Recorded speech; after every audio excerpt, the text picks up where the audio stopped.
The problem isn't how long you slept, it's that you were too warm to heal. You may have slept for a full 8 hours last night.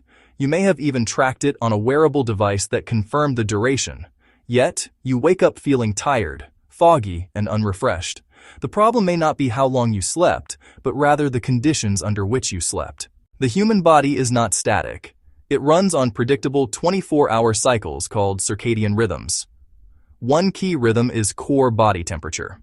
Your core temperature fluctuates by about 2 to 3 degrees Fahrenheit, about 1 to 1.5 degrees Celsius, over a day. A master clock in the brain, the suprachiasmatic nucleus, governs this. Core temperature peaks in the late afternoon, then steadily declines toward midnight. In the evening, distal vasodilation warms your hands and feet so your core can cool. Warm blood moves to the surface so heat can dissipate into a cooler room. It keeps falling into sleep, reaching its nadir about 2 hours before you wake. A cool room helps transfer heat from your body to the environment. For most adults, the ideal bedroom temperature is 60 to 67 degrees, or 15 to 19 degrees C.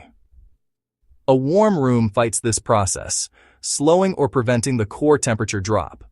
The percentage of time spent in slow-wave sleep decreases, even without full awakenings. Bedrooms above 70 degrees can suppress deep sleep stages, even if you never fully wake. We will avoid hyperbole and focus on the data. Temperature is one of the most powerful and accessible levers for improving sleep. For a long time, scientists were puzzled how the brain, with very high metabolic activity, clears its waste. Unlike the rest of the body, the brain lacks a conventional lymphatic network. In 2012, the glymphatic system was described, a dedicated waste clearance pathway. It uses cerebrospinal fluid to flush metabolic byproducts through perivascular channels. During deep sleep, the interstitial space can expand by up to 60%, accelerating CSF flow. Like sanitation crews at night, with traffic gone, cleaning is thorough. The glymphatic system clears beta-amyloid and tau, proteins tied to neurodegenerative disease. If not cleared, they aggregate into toxic plaques and tangles. Efficient nightly clearance supports lifelong brain health.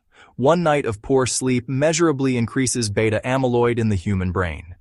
Glymphatic activity peaks during deep, slow-wave sleep and is reduced while awake or in light stages. No deep sleep, no brain detox. The janitorial staff simply doesn't show up. Heat disrupts NREM slow-wave sleep, the only stage where glymphatic flushing peaks. Even without full awakenings, sleep architecture shifts away from deep sleep.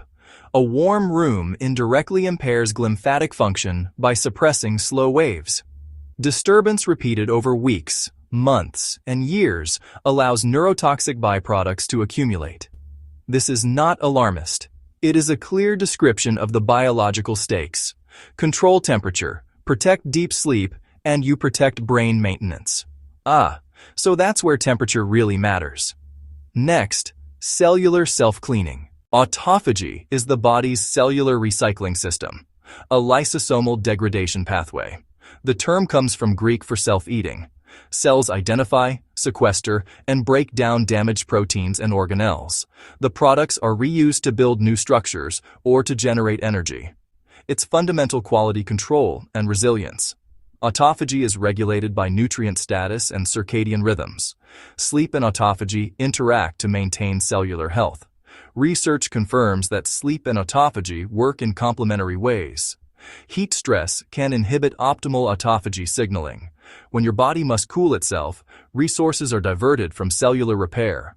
Overheating at night disrupts the signals that would initiate cellular cleaning. The result is less efficient, less complete removal of cellular debris. Accumulated damage drives oxidative stress, inflammation, and dysfunction. Cellular garbage is a hallmark of aging and age-related disease. Chronically warm sleep may accelerate cellular aging by compromising self-cleaning. Ensuring a cool sleep environment supports deep, microscopic repair. You cannot fully repair at the cellular level while your body is fighting heat. Next, mitophagy and growth hormone within the repair window. That's the point.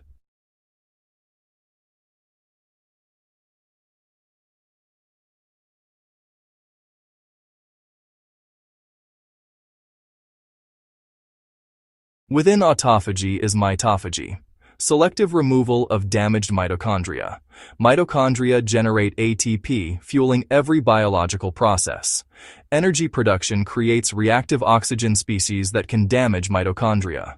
Mitophagy removes faulty units and makes way for new, healthy mitochondria. Deep, slow-wave sleep is an ideal window to assess and clear mitochondrial damage. Nightly mitochondrial maintenance sustains daytime energy and performance. When mitophagy is impaired, damaged mitochondria accumulate, reducing energy output. Deep sleep is also when the largest pulse of human growth hormone occurs. Growth hormone drives tissue repair, bone support, and metabolic regulation. Robust nighttime pulses help rebuild and strengthen tissues. The repair window is temperature sensitive.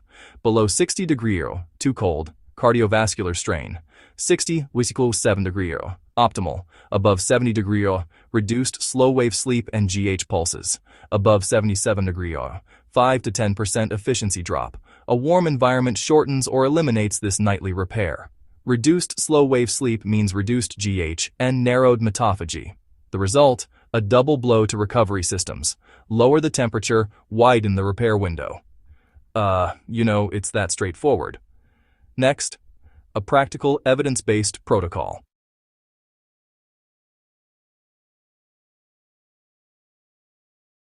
Understanding the science is the first step.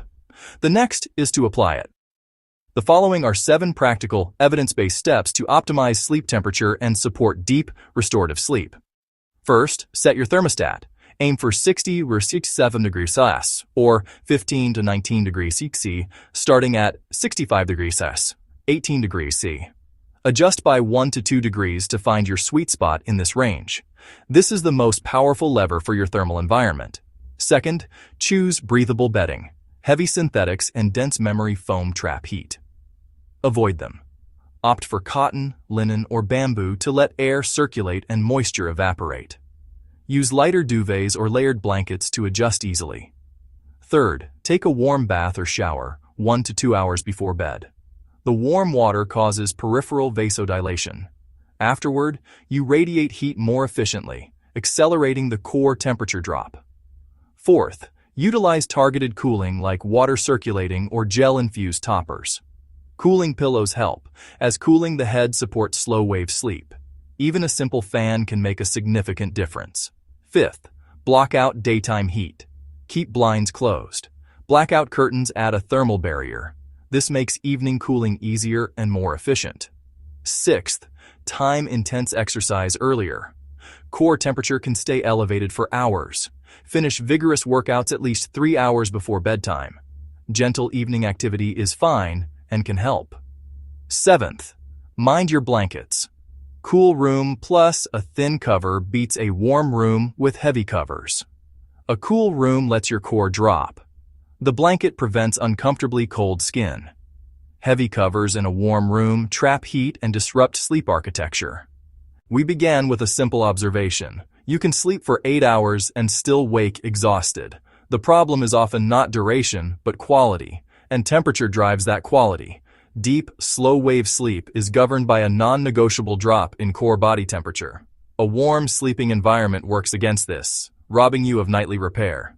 Thermal stress disrupts glymphatic clearance, autophagy and mitophagy, and growth hormone release. This knowledge should empower you. The protocol is simple and low-cost. Align your behavior with your biology.